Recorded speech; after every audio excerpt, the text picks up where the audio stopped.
हर हर महादेव मित्रों। एक ऐसा राजा जिसने क्रोध में आकर अपनी ही गर्भवती रानी को मरवा दिया और वर्षों बाद वही बालक अपने पिता के दरबार में सबको खुली चुनौती दिया।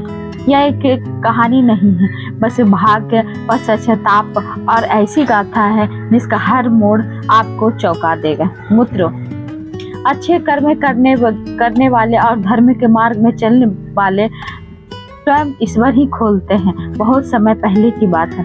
वीरों की धरती पर एक महान राज्य था जिसका नाम था लालगढ़। उसका यश और गौरव दूर दूर तक फैला हुआ था और सम्मान के साथ लिया जाता है। उसी लालगढ़ पर शासन करता परपाती राजा भानु, उसे यश राज भी कहते थे।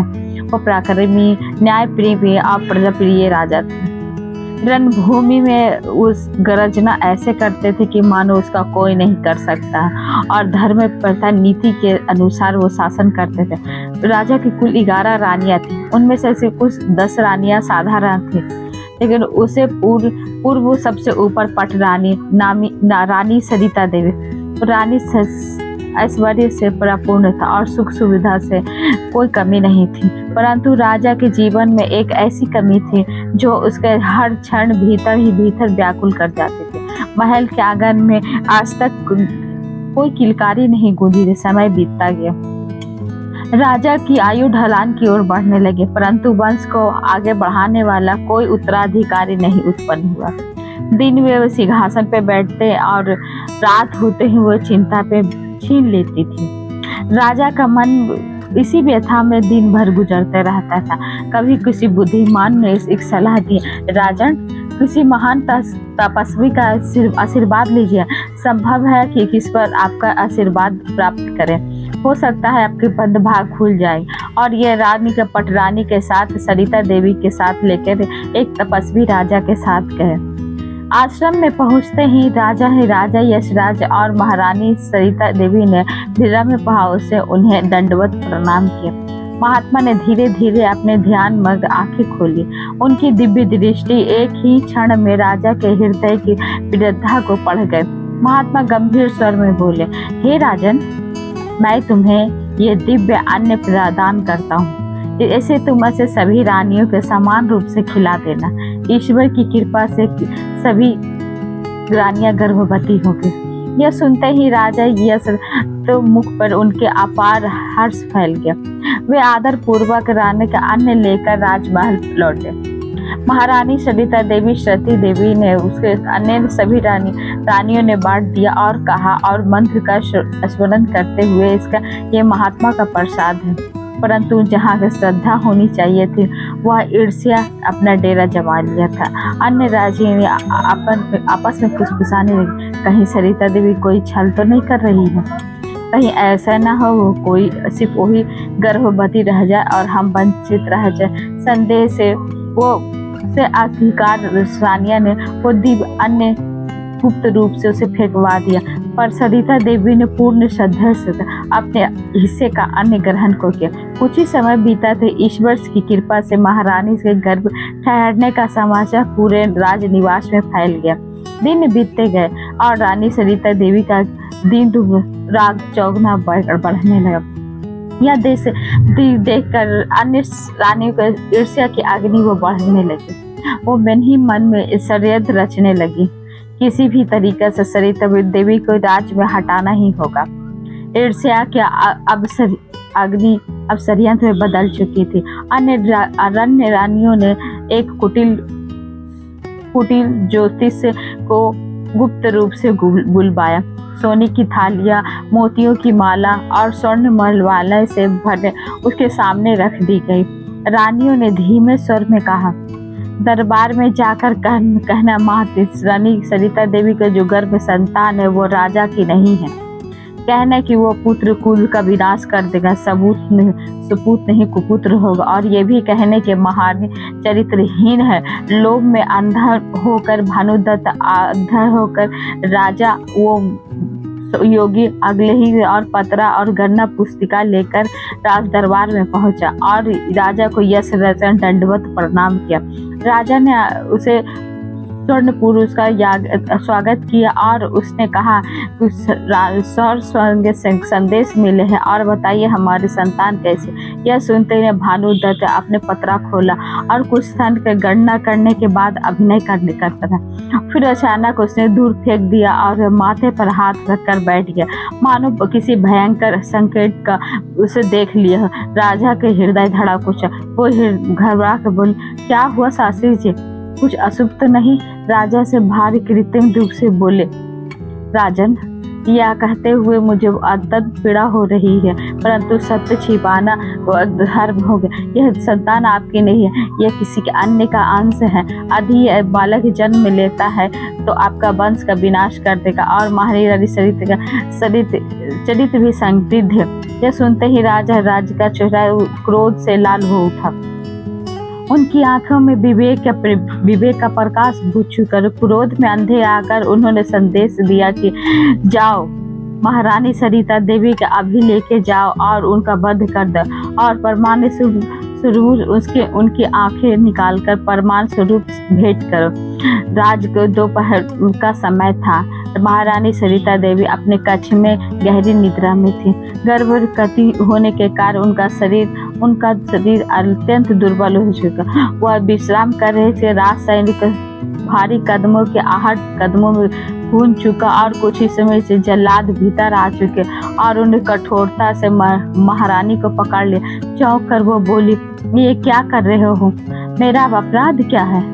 जल्लादों ने निर्विकार स्वर में बोला, राजा का आदेश है, आप पर चरित्र होने का आदेश है। कहा गया कि आपके जो गर्भ बालक है वो राजा का नहीं है, वह आपकी किसी के मृत्यु दंड दिया गया है।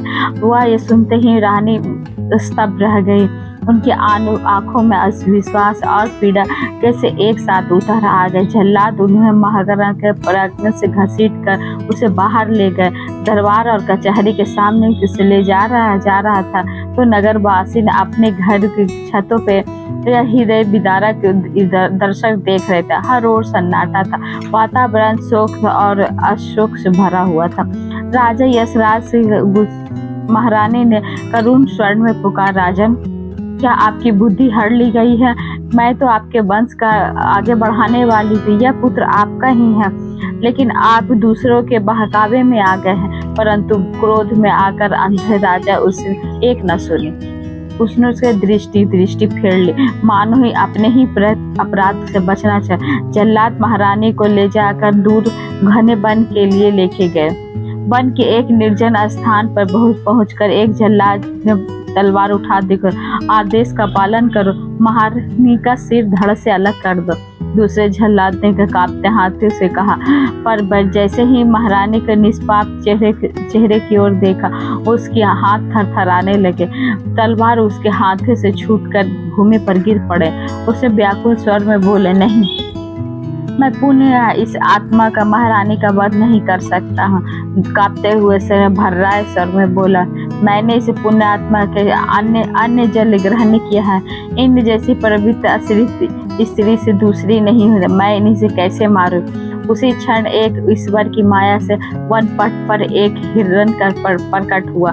दोनों जल्लादों ने एक दूसरे की ओर देखा और उन दोनों के मन में एक ही विचार, इसी मृग का वध किया जाए और इसकी आंखें निकाल राजा को सौंप दिया जाए तथा रानी के वस्त्रों को इसके रक्तों से रंग दिया जाए तो राजा सोचेंगे कि आदेश का पालन किया। उसने तुरंत उसकी वध कर दी और उसकी आंखें निकाल कर और उसके महारानी, अपने वस्त्र हमें दे दीजिए, आप इस वन में कहीं भी चले जाएं, आज से आपका जीवन आपके हाथों में है। यह सुनकर महारानी सरिता देवी लज्जा, पीड़ा, वेदना से और कांप उठी। उसने अपने वस्त्र उतार कर जल्लादों को दे दिए। अब वो वस्त्रों से ही नहीं बल्कि सम्मान, सुरक्षा, संसार से सब कुछ खो चुके थे। घने जंगल की ओर वह जा रही थी और गर्भवती अवस्था में डगमगाती कदमों से चल पड़ी थी। उधर जल्लाद हिरण की आंखें और रक्त से सने वस्त्र को राजा के सामने ले जाकर रख दिया। महारानी सरिता देवी का वध कर दिया गया है महाराज। यह सुनते ही राजा के मन में संतोष का मुख पर फटफट उसने आंखों के उसे पैरों से रौंद डाला और उसने माना कि अपने कुल के रक्षक, पर नियति को कुछ और ही मंजूर था। इधर वन में समय अपने गति से चलता रहा। वही समय था जब प्रकृति भी एक नए भी संजोग रही थी। उसी घने वन में एक सिंघनी भी गर्भवती थी और कुछ ही समय बाद एक सुंदर से शावक को जन्म दिया। उसी वन में एक उसे शिविर के भीतर महारानी सरिता देवी एक तेजस्वी बालक को पुत्र को जन्म दिया। माँ बनने की इस पीड़ादायक क्षण में पूर्णता अकेली थी, ना कोई अपना ना कोई पराया। सभी दिव्य प्रकाश से सब बदन आलोकित हो था। देवी लक्ष्मी से लक्ष्मी कर्मणी देवी ने करुणा रूप से कहा, बेटी सरिता, तुम्हारे भाग में यही परीक्षा यही लिखी थी, पर भय मत कर। तुम्हारे पुत्र से जो कुख से जो निकला है पुत्र, वो तुम्हारे सभी चीज का अभी तुम्हारा ही जन्म का निकलेगा। रघु परिवर्तन का समय बिच्छू से परिवर्तन होता और ऋतु परिवर्तन का आरंभ हो रहा था। उसी शुभ घट के उस नवजात बालक का नाम रखा गया परमवीर। जैसे ही बालक रोने लगा तभी वन पट से एक सिंघनी दौड़ती हुई वहां से मानो स्वयं प्रकृति माता बनकर वहां से उपस्थित हो गई। सिंघनी ने महारानी की ओर देखकर कहा, बहन सरिता, तुमने पुत्र को जन्म दिया है और मैंने भी एक शावक को जन्म दिया। आज से ये दोनों भाई के समान हो गए। मेरा दूध दोनों ही पिएंगे। मेरा ही ईश्वर दूध इतना दिया है कि इसका कोई अभाव नहीं है।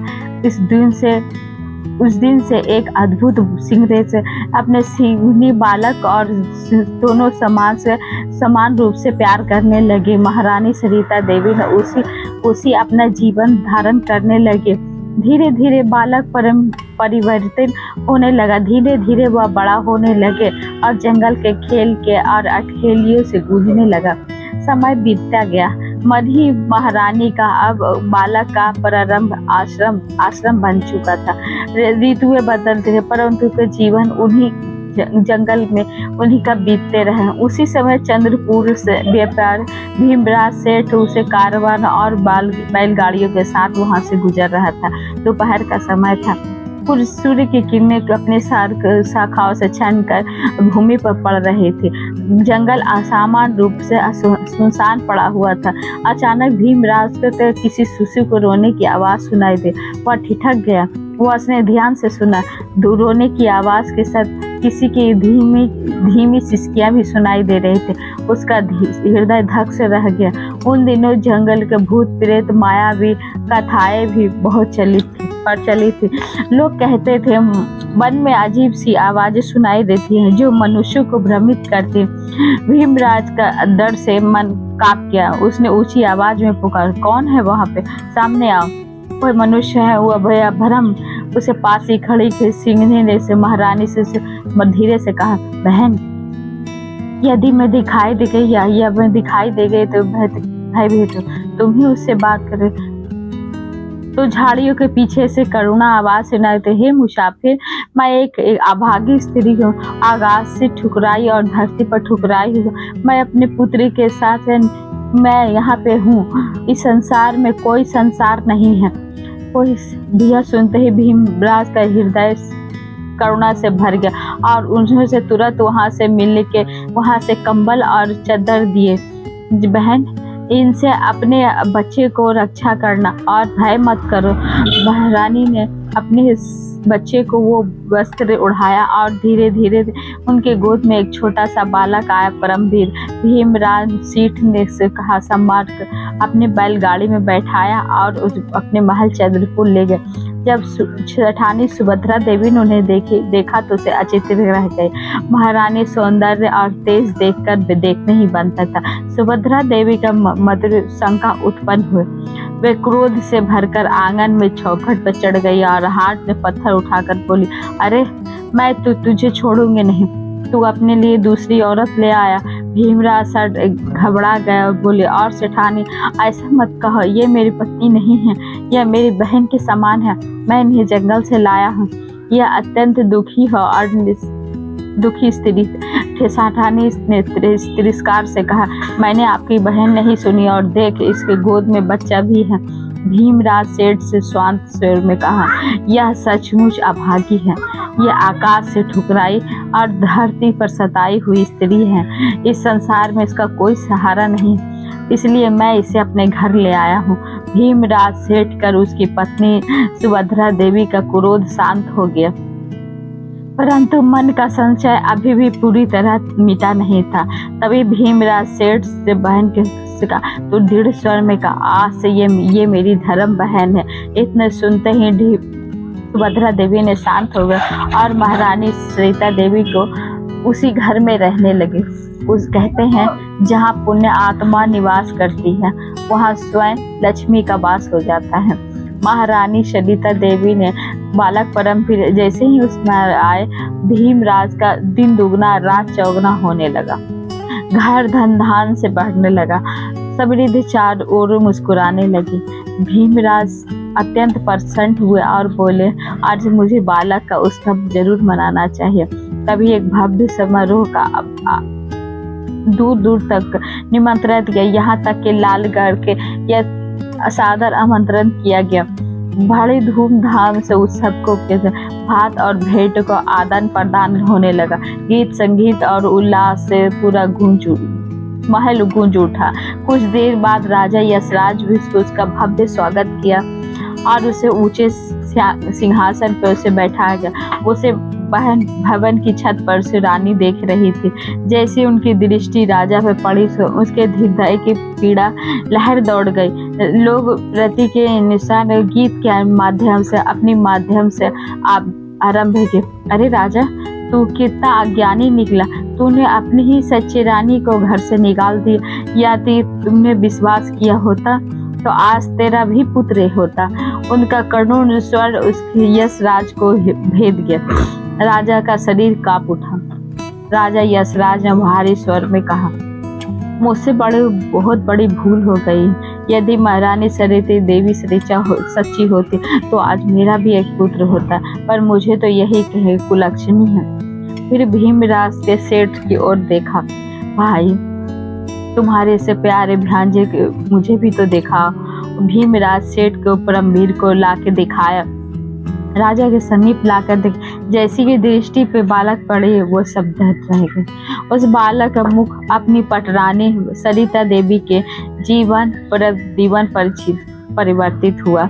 राजा के मन में विचार उमड़ पड़े। इस बालक का चेहरा तो बिल्कुल रानी की जैसा मिलता है। मैंने तो उसे मरवा दिया था। पश्चाताप की आग में वह जलने लगे।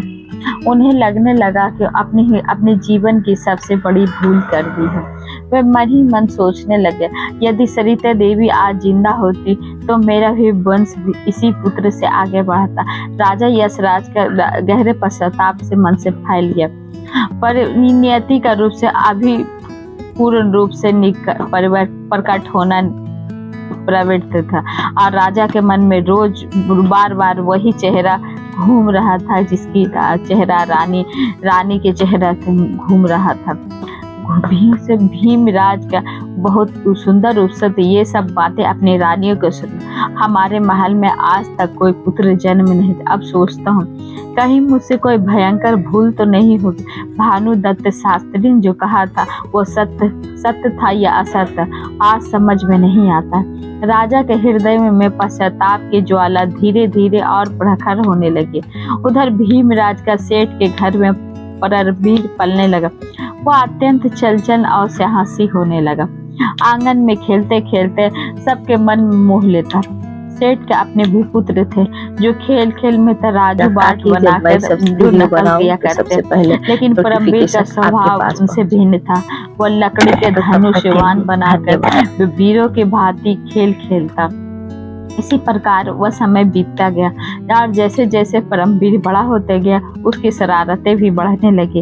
एक दिन वो गांव के कुएं के पास जाकर बैठ गया और जो भी पनिहारी पानी भर के परमवीर उसके बाने से उसके मटकी में छोटा सा छेद करता। पानी टपकता हुआ रास्ते पर और पनिहारियां परेशान हो जाते। वे शिकायत लेकर भीमराज सेठ के लेकर पहुंची और बोली, सेठ जी, आपका भांजा बहुत उत्पाती, हमारी मटकी में बाण मारकर छेद कर देता है।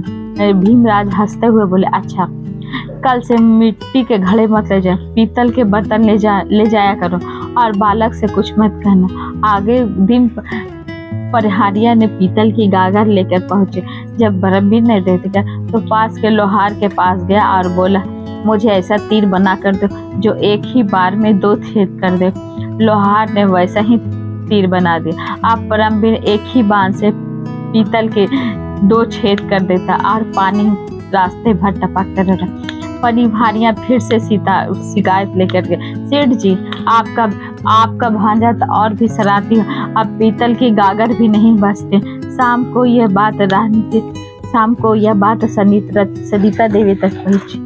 उसे समझाया कि पुत्र ऐसा मत किया करो, तुम्हारे मामा परेशान हो जाएंगे। माँ की बात सुनकर परमवीर शांत हो गया और धीरे धीरे अपनी शरारतें कम कर दी। समय बीत गया। अब बालक परमवीर 11 वर्ष का हो गया। उसकी आंखों में तेज में आत्मविश्वास था और स्वभाव में उसकी वीरता की झलक दिखाई देने लगी। सबको लगने लगे यह बालक साधारण नहीं है, भविष्य में या अवश्य में कोई अवश्य महान कार्य। 11 वर्ष की आयु में उसकी बुद्धि और साहस अतरूप से बिक्री हो चुकी थी। उसी समय भीमराज सेठ अपने यात्रियों के साथ जहाज लेकर समुद्री यात्रा पर निकले। व्यापार करते करते वो बीच ही समुद्री क्षेत्र में जा पहुंचे। उस स्थान पर हाथियों की रानी गजेश्वरी रहती थी। हाथियों की रानी अर्थात गजेश्वरी वो समय स्नान करने आई हुई थी। जैसे से व्यापारियों पर व्यापार पे पड़े, वह भयभीत होकर वह शीघ्र ही अपने किले की ओर भागी। भागते समय उसके एक अलग मोछड़ी उसकी वहीं पर उस जूती उठाई और उसने देखने लगे। वह इतनी सुंदर आती थी कि मानो किसी दिव्य रानी की। उन्होंने आपस में कहा, उसे राजा को भेंट करेंगे, निश्चय ही बड़ा इनाम मिलेगा। कुछ दिनों के बाद वे व्यापार समाप्त करके अपने चंद्रपुर लौट आए और उसने भीमपुर से दोनों पुत्र लेकर यजराज के कचहरी में पहुंचे।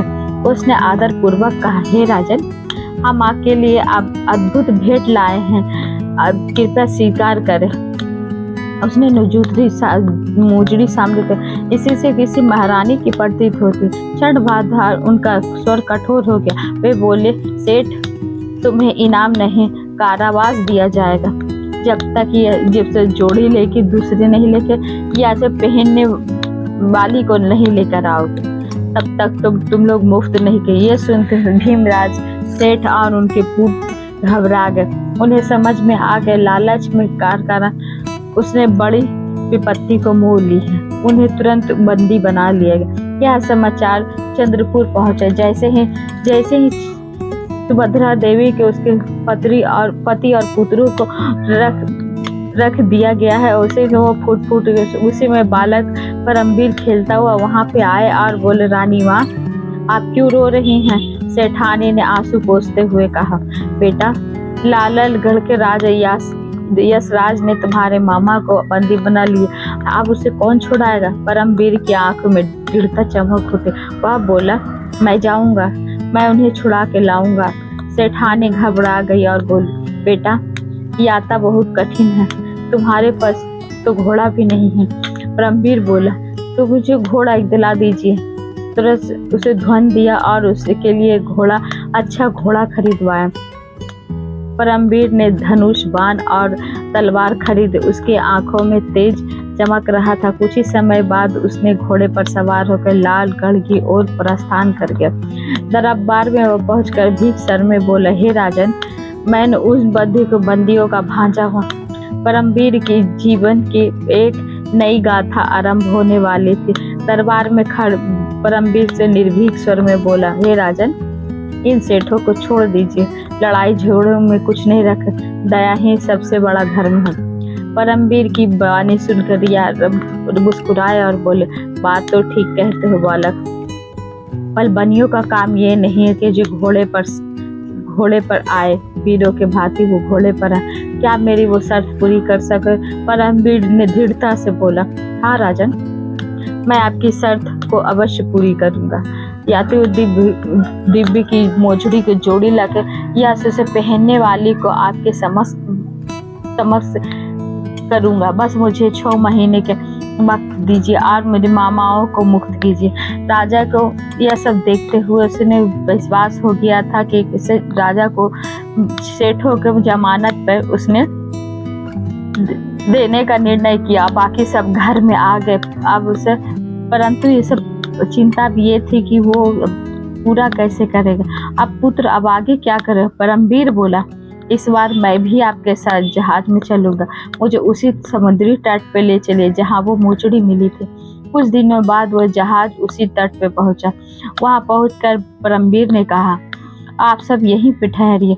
3 दिन तक मेरी प्रतीक्षा करना। मैं प्रवेश करूँगा और मेरी प्रतीक्षा करना। मैं बस लौटा। घने जंगल के अंदर भीतर पहुंचे एक अति वृद्धा तपस्या में लीन बैठी हुई है। उसका तेजस ऐसे लाखों वर्षों से साधना ने उसे दिव्य बना दिया। परमवीर ने उसे देखकर उसे ठिठक गया। उसके मन में भय उत्पन्न हो गया। तभी उस वृद्धा ने आंखें खोली और बोली, डरो मत पुत्र, मैं काल भनी माता हूँ।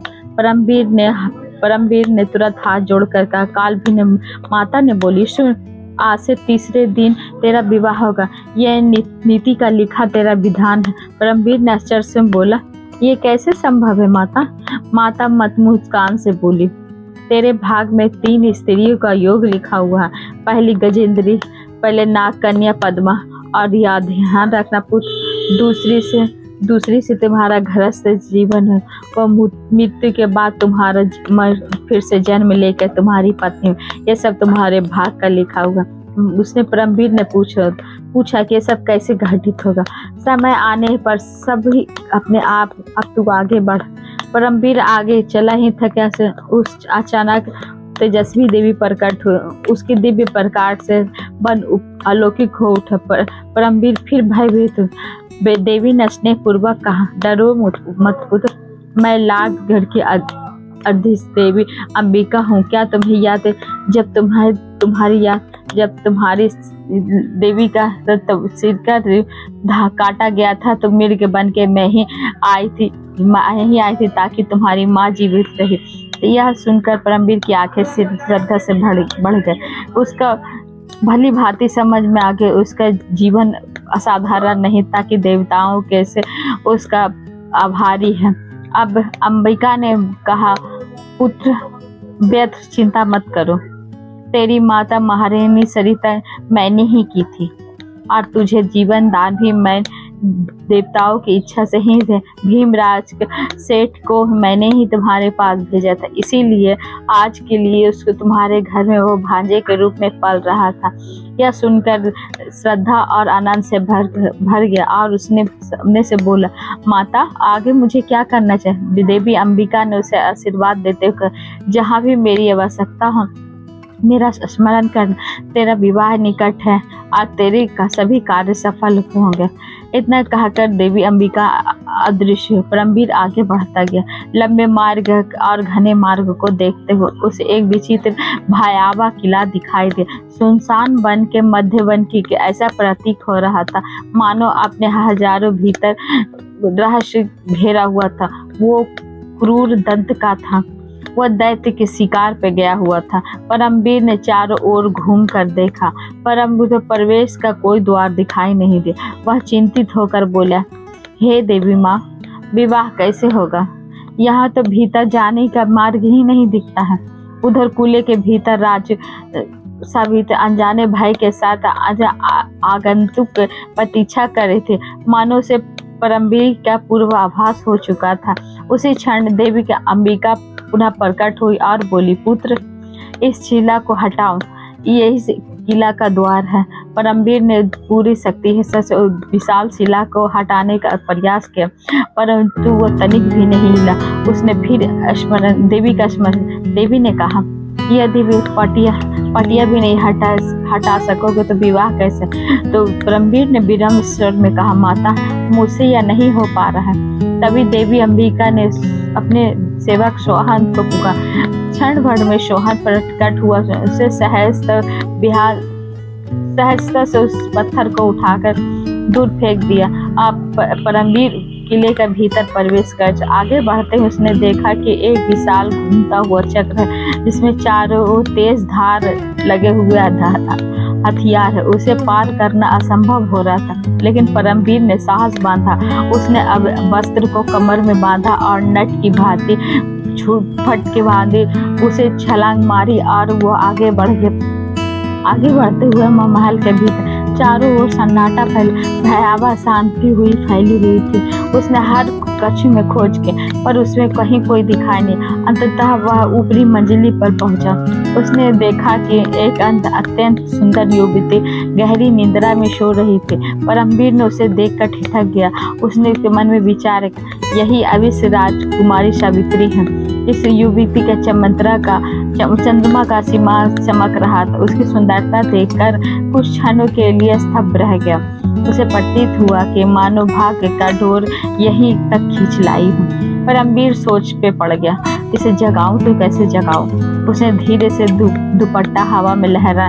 उसके स्पर्श से सावित्री के नींद खुल गए। उसने उठ के चारों ओर देखने लगी, पर उसे कोई दिखाई नहीं दिया। कुछ क्षण बाद उसे पूरा लेट गए। परमवीर ने दूसरी बार दुपट्टा झटकाया। राजकुमार ने फिर जागी, पर उसे फिर इसे कोई नहीं दिखाई। वह आश्चर्य में पड़ गया और फिर सो गए। तीसरी बार दुपट्टा हिला। राजकुमार सतर्क हो गए। उसने झपट के परमवीर को पकड़ लिया और कठोर स्वर में बोली, अब कहाँ जाओगे चोर। परमवीर मुस्कुराया और बोला, मैं चोर नहीं हूँ। संसार में तुम जैसे अनेक रानियां देखी हैं, पर आज पहली बार किसी ने मुझे चोर कहा है। राजकुमारी ने पूछा, तो फिर तुम कौन हो। परमवीर ने कहा, मेरा नाम भी परमवीर है। नाम सुनकर राजकुमार ने हंस पड़ी और बोली, बहुत से लोग स्वयं बहुत सारे परमवीर बताकर जो सभी के दैत्य को क्रूरदंत के भोजन बन चुके हैं।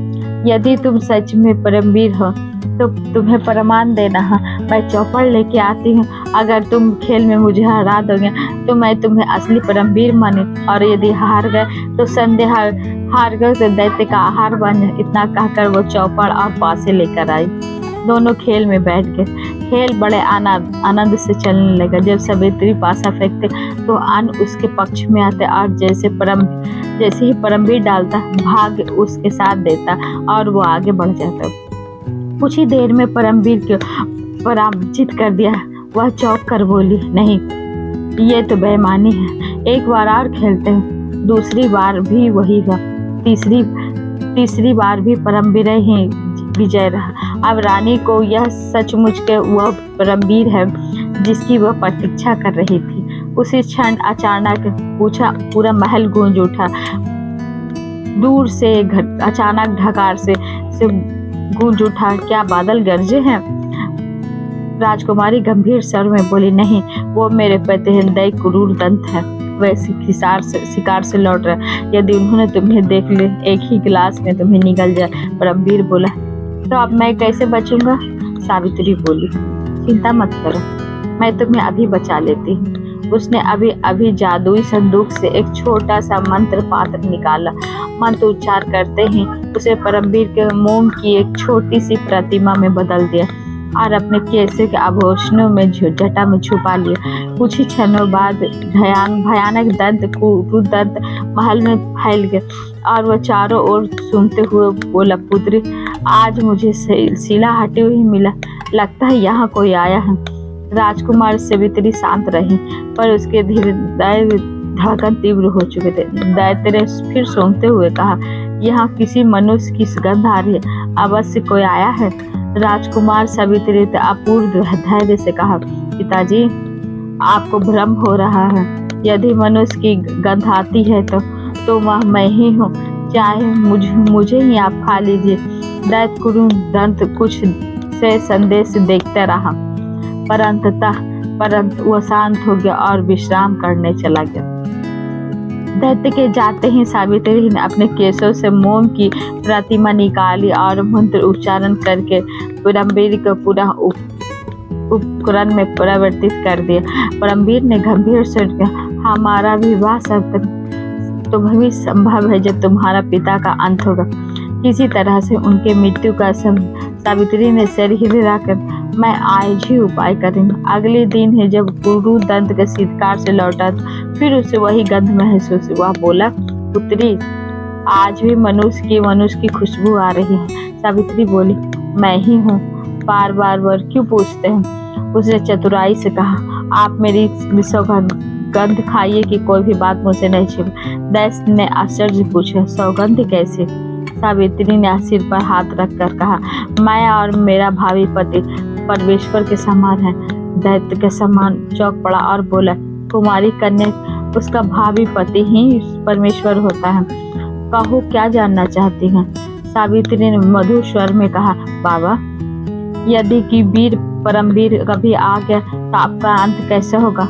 मैं तो आपको बचाना चाहती। दैत्य ने गहरी सांस ली और बोले, ब्राह्मणों ने पहली बार कहा, मेरी पितृ ही एक भेद बताएगी और मेरा वही विनाश का कारण बनेगी। तू चिंता मत कर।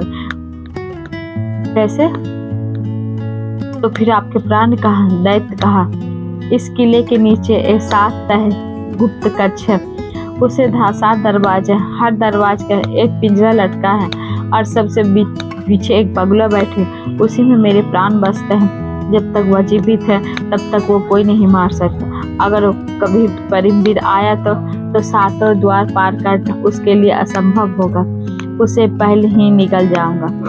दैत्य क्रुद्ध दंत से आगे बोले, पर किसी भी प्रकार बगले पर पहुंच कर ले हाथ में लेते तो मेरा अंत निश्चित है। यह सब सुनते हुए परमवीर का रक्त उबल पड़ा और दैत्य का वध करना चाहता था, लेकिन राजकुमारी सावित्री ने हाथ दबाकर उसका संकेत किया, रुको अभी और सुनो। दैत्य हंसते हुए बोला, मैंने बैस की नागिनी को कैद कर रखा और इंद्र से 7 धार तलवार भी मैंने रखा। मेरे पास घोड़ा भी है जो आकाश में जो उड़ सकता है, मुझे को पराजित नहीं कर सकता। राजकुमारी सावित्री ध्यान से सब सुनती रही, पर उसके मन में अब परमवीर की विजय का मार्ग स्पष्ट हो चुका था। छिपे हुए परमवीर ने सब कुछ सुन लिया था। उसके हृदय में अग्नि सा संकल्प जाग उठा। अब दैत्य का संकल्प निकट है। अपने सेखी बघाड़ते हुए बोला, या उड़ने वाले घोड़ा बढ़ते राजा परमवीर का है। जैसे भी परमवीर देखे वैसे ही उसका स्वामी बन जा। कौन किसी बस के सवारी नहीं है। यह सुनकर उसका हृदय उत्साह से भर उठा। उसने सोचा, आज तो बच गया दैत्य, पर कल तेरा अंत निश्चित है। रात बीत गई, प्रातः काल हुआ। दैत्य क्रुद्ध दंत से प्रतिदिन के भांति वन की ओर चला गया। उसके जाते ही राजकुमार ने जादू का आवरण हटाया और परमवीर को अपने वास्तविक रूप में परिवर्तित कर दिया। परमवीर ने दृढ़ स्वर में कहा, समय आ गया है, आज मैं तुम्हारे पिता का अंत करूंगा। सावित्री बोली, सावधान रहना। अब मुझे भी पूर्ण विश्वास है कि विजय तुम्हारी ही। दोनों ने मिलकर योजना। परमवीर के मन में साहस और अटल संकेत था। उसे देवी अंबिका का स्पष्ट दिखाई दे और कल भनी माता की वाणी उसके हृदय में गूंज। अब उसका अपना मार्ग स्पष्ट दिखाई देने लगे। उसने उस गुप्त कक्ष में उतरना था जिससे 7 द्वार को उसे बगुला को उसे मारना था, जिसमें दैत्य के क्रुद्ध के प्राण बसते थे। उसी से दैत्य का अंत और परमवीर के सावित्री का मिलन था निश्चित होने वाला था। यही से इसका कथक एक नया और निर्णायक मोड़ पे पहुंचे, जहाँ वीरता, बुद्धि और भाग्य का अद्भुत संगम हो। मृत्यु ईर्ष्या और संघर्ष के कुछ समय के लिए घिसे, लेकिन अंत में सत्य और साहस के लिए ही विजय दिलाते हैं। जो व्यक्ति कठिन परिस्थितियों में धैर्य और विद्युत का हिम्मत नहीं छोड़ता है, वही अंत में ही अपने भाग्य को बदलता है। अच्छे कर्म करने वाले और धर्म के मार्ग पर चलने वाले के स्वयं ईश्वर करते हैं, इसलिए उनकी विजय निश्चित होती है। मित्रों, आज की वीडियो आपको अच्छी लगी है तो हमारे चैनल को सब्सक्राइब जरूर करें और इस पर सच्चे कमेंट में हृदय से हर